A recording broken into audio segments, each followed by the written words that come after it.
কোরআনে কারিমে আল্লাহ সুবহানাহু ওয়া তাআলা যুগে যুগে বিভিন্ন নবী রাসূল এবং নেককারদের অনেক দোয়াকে উল্লেখ করেছেন।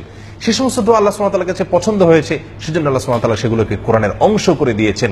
আর সেসব দোয়া থেকে আজ এমন 3টি দোয়া আপনাদের সঙ্গে শেয়ার করতে চাই, যেই 3টি দোয়া আল্লাহর 3জন নবী আল্লাহর কাছে 3টি পৃথক সময়ে পেশ করেছিলেন, এবং সেই 3টি দোয়া উল্লেখ করার পর আল্লাহ সুবহানাহু ওয়া তাআলা কোরআনে কারিমে আমাদেরকে জানিয়ে দিয়েছেন যে তার প্রত্যেকটি দোয়াকে আল্লাহ সুবহানাহু ওয়া তাআলা সঙ্গে সঙ্গে কবুল করেছেন, মঞ্জুর করেছেন। মজার বিষয় হলো সেই দোয়াগুলোর প্রত্যেকটি দোয়া হলো একেবারে জীবন ঘনিষ্ঠ, আমাদের জন্য অত্যন্ত প্রয়োজনীয়, নিত্যদিনের প্রয়োজন যে সমস্ত দোয়া, সেসব দোয়াগুলোর ভিতরে এই দোয়াগুলো রয়েছে। আর সেই 3টি দোয়ার প্রথম দোয়াটি হলো আইয়ুব আলাইহিস সালামের দোয়া। তিনি দুরারোগ্য ব্যাধি থেকে আল্লাহর কাছে দোয়া করেছিলেন একটি নির্দিষ্ট ভাষায়। আল্লাহ সে ভাষা উল্লেখ করেছেন, দোয়ার সে কথাগুলো আল্লাহ উল্লেখ করেছেন, এবং এও জানিয়ে দিয়েছেন যে আল্লাহ তাকে দুরারোগ্য ব্যাধি থেকে মুক্তি দান করেছেন।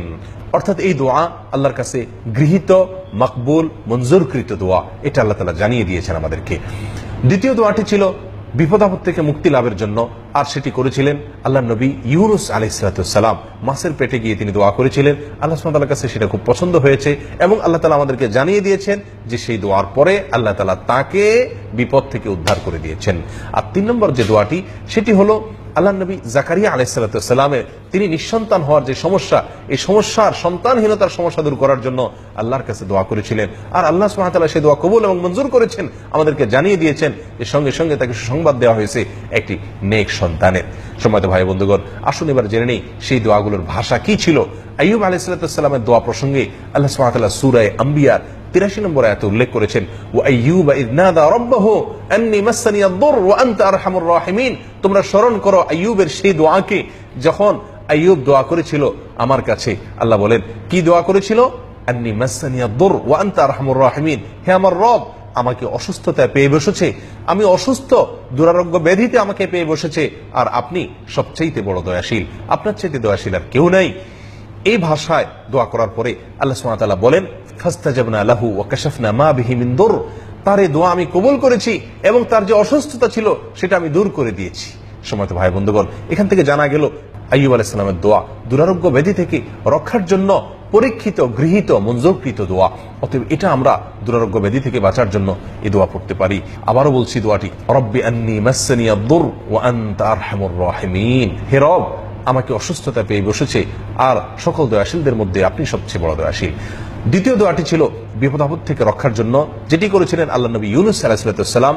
আল্লাহ সুবহানাহু ওয়া তাআলা সেই বিষয়ে সূরা আম্বিয়ার 88 নম্বর আয়াতে ইরশাদ করেন, ওয়ানাদা ফিয যুলুমাতি আল্লা ইলাহা ইল্লা আনত সুবহানাকা ইন্নী কুনতু মিনাজ জালিমিন। ইউনুস আলাইহিস সালাম সমুদ্রে নিক্ষেপিত হয়েছেন এবং মাছের পেটে চলে গিয়েছিলেন। সেখানে গিয়ে তিনি আল্লাহকে ডাকলেন, অন্ধকারে আল্লাহকে ডেকে বললেন, লা ইলাহা ইল্লা আন্ত, আল্লাহ আপনি ছাড়া কোনো মাবুদ নাই, আমি তাওহীদের উপরে অটল, অবিচল এবং প্রতিষ্ঠিত আছি।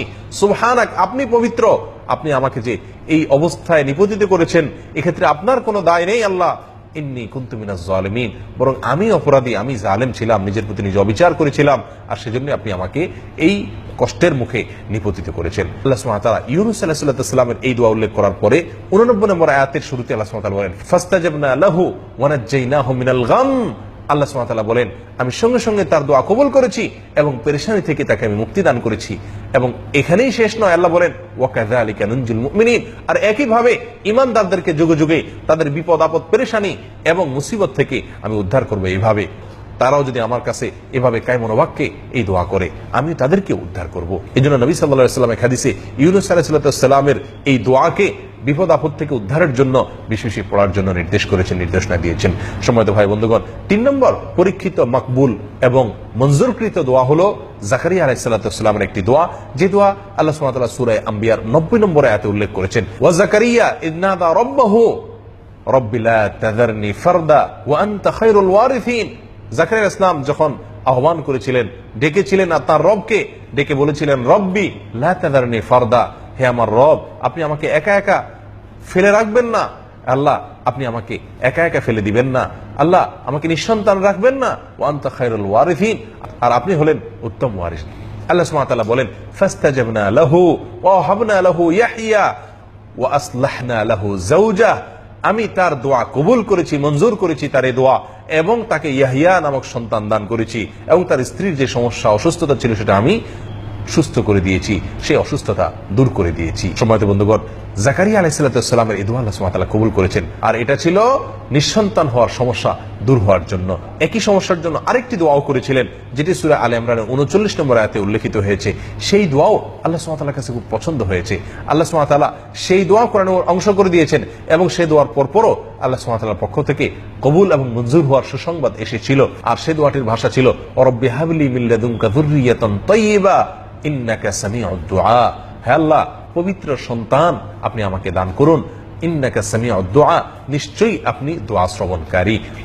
এই দোয়া পাঠ করার পরে আল্লাহ সুবহানাহু ওয়া তাআলা ফেরেশতা পাঠিয়ে দিয়েছিলেন। তিনি নামাজ পড়ছিলেন মেহরাবে, আল্লাহর ফেরেশতারা এসে তাকে ইয়াহিয়া নামক সন্তানের সুসংবাদ আল্লাহ সুবহানাহু ওয়া তাআলার পক্ষ থেকে তারা দান করেছিলেন। প্রিয় ভাই বন্ধুগণ, তাহলে আমাদের জীবনের গুরুত্বপূর্ণ তিনটি চাওয়া পূরণের জন্য আল্লাহর তিনজন নবীর পরীক্ষিত তিনটি দোয়াকে আমরা ব্যবহার করতে পারি এবং সেই দোয়ায় আল্লাহর কাছে সেই দোয়া দ্বারা আমরা দোয়া করতে পারি, প্রার্থনা করতে পারি।